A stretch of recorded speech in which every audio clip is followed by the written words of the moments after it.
आपणा सर्वांचं स्वागत आहे शीला वेरेकरच्या किचनमध्ये गोवा येथे। आज मी करणार आहे फणसाची सुकी कोळंबी घालून केलेली भाजी। ही फार छान लागते। आमच्या सासूबाईंनी ही मला शिकवली आणि त्यामुळे ती अप्रतिम त्या स्वतः अप्रतिम करायच्या आणि मी पण हा प्रयत्न करणार आहे की अप्रतिम व्हावी। कालचा उपवास आणि आम्ही गोवेकर माशासाठी तळमळत असतो, त्यामुळे आज मासळीचा बेत आहे। तर ही भाजी आपण आता पाहू त्याचं साहित्य। हा फणस मी उकडून त्याचे अशा प्रकारे छोट्या छोट्या फोडी केलेले आहेत। उकडून घेतला मीठ घालून कुकरमध्ये। हा कच्चा फणस आहे, पिकलेला नाही। हा कच्चा फणस साधारण एवढा एवढा होता।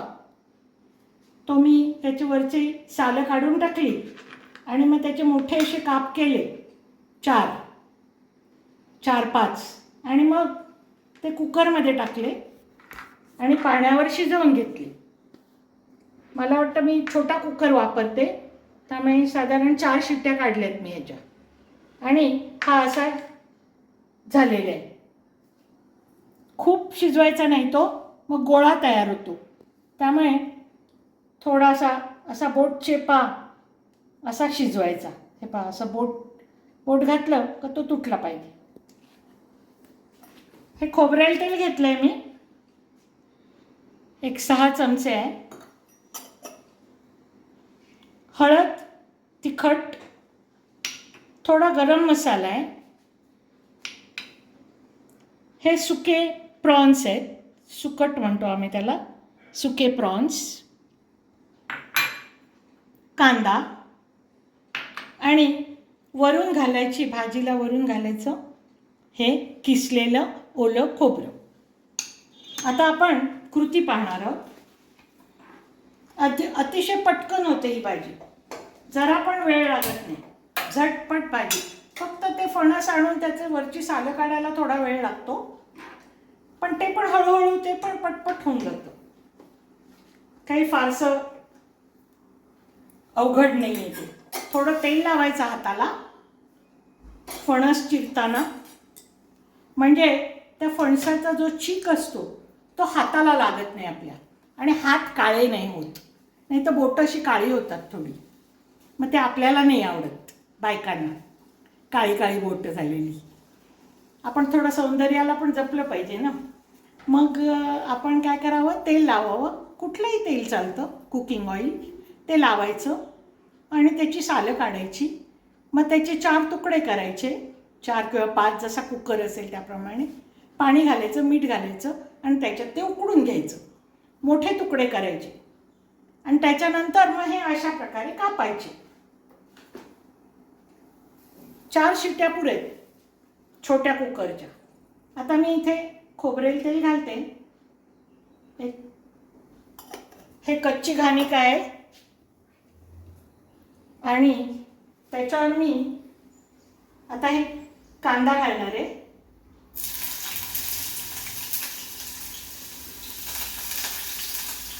हा कांदा साधारण 1.5 कांदा आहे, हा पूर्ण घालते मी आता।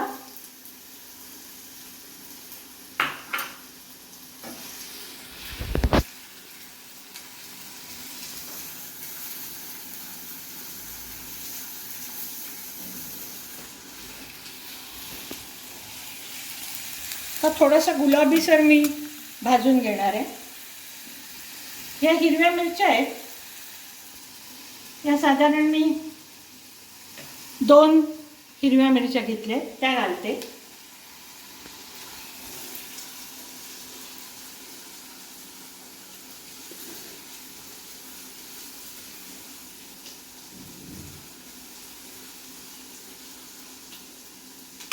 छान घम वास सुटलाय खोबरेल तेलाचा। थोडी हळद घालते, साधारण 1 चमचा घेतलाय मी। आपल्या डब्यात हळद असते, त्याचा 1 चमचा घेतलाय. आता जे हे सुकट आहे, सुकी कोळंबी, त्याचं हेड अँड टेल हे दोन्ही काढून टाकले आणि थोडीशी मी भाजून ठेवली होती ठेवताना. आता फक्त मी या तेलात ही घालणार आहे आणि परत एकदा छानपैकी मी ती भाजून घेणार आहे. जेव्हा कोळंबीचं हेड आणि तेल काढावं लागतं आपल्याला, त्याच्यानंतर ती भाजावी, म्हणजे पटकन निघतात ते हेड अँड टेल. नाहीतर ते जराशे हाताला बोचण्याचा संभव असतो. त्याचे जे हे असतात, काय म्हणतात त्याला, शिरासारख्या अशा असतात, त्याला नाक असतं, ते आपल्या बोटात घुसण्याचा संभव असतो. म्हणून तो थोडंसं आपण ती भाजून मगच ते तव्यावर परतून घ्यायचं आणि मग थोडं थंड झाल्यावर त्याचं शेपटी आणि डोकं काढून टाकायचं.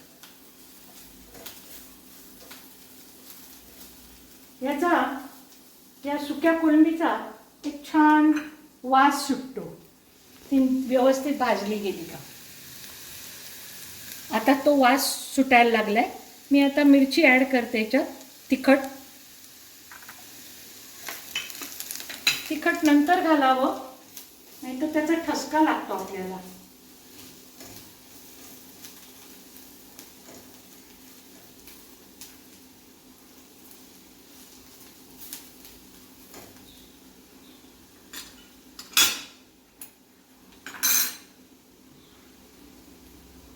आता मी भाजी उकडलेली चिरलेली टाकते.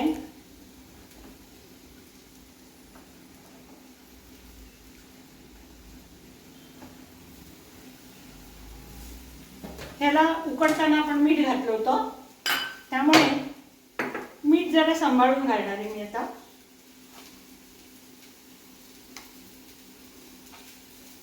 खार होण्याची भीती आहे नाही तर. आणि सुकट जे असतं, सुकी कोळंबी, ती पण थोडीशी खारट असते, त्यामुळे मीठ घालताना जरा सांभाळून घालायचं. आता परतून घेणार. ही कोरडी भाजी आहे.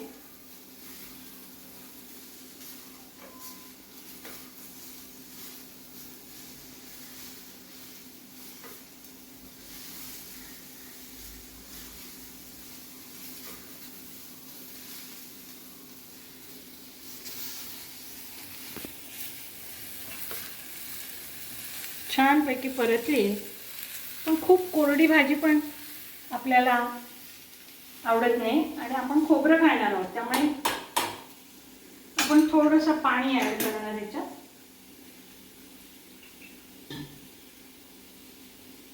किंचित पाणी घालते मी.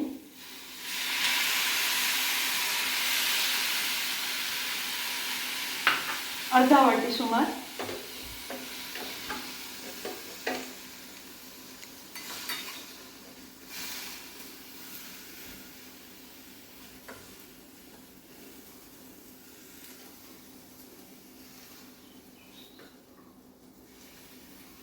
ही भाकरी बरोबर, पोळी बरोबर खूप छान लागते ही भाजी. थोडीशी तिखट करायची. आता गरम मसाला मी ॲड करते.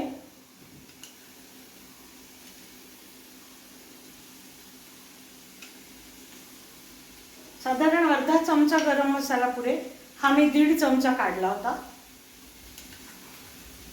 पण आपण हिरव्या मिरच्या पण घातल्या, त्यामुळे मी जरा कमी घालते. खूप तिखट नको आपल्याला.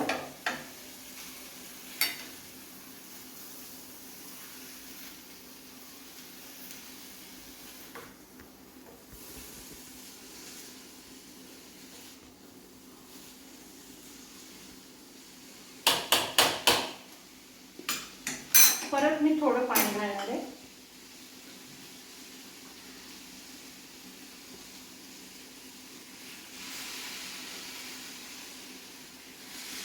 वाफ काढायला.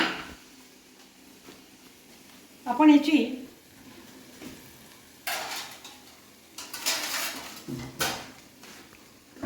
मसाले घातलेत त्यामुळे आपण याची वाफ काढणार. आता वरती ताटलीवर पाणी घ्यायचं आणि हे झाकून ठेवायचं. आमसुले दाखवायची राहिली होती ती मी दाखवते. ही 2 आमसुले आहेत, त्याचे मी बारीक तुकडे केलेत आणि ते मी ह्याच्यात घालणार आहे. आता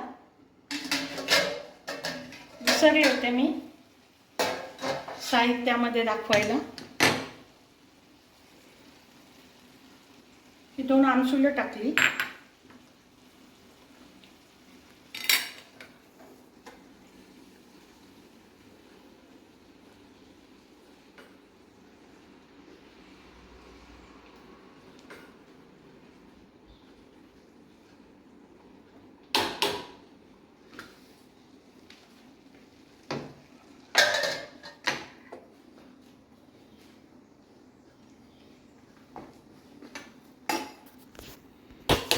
बरं. ही पहा, ही कोरडी भाजी झाली आहे. थोडं त्याला पाणी टाकलं होतं ते आहे. आता आपण ह्याच्यात वरून खोबरं घालणार आहोत. आता मी गॅस बंद करते आणि खोबरं घालते.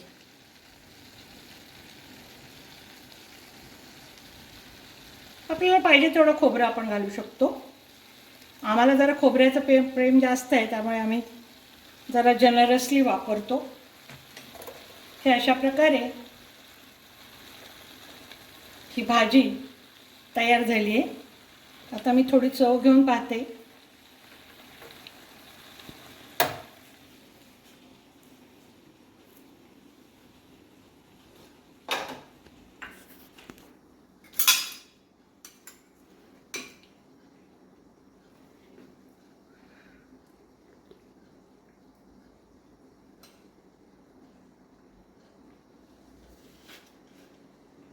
छान झालं.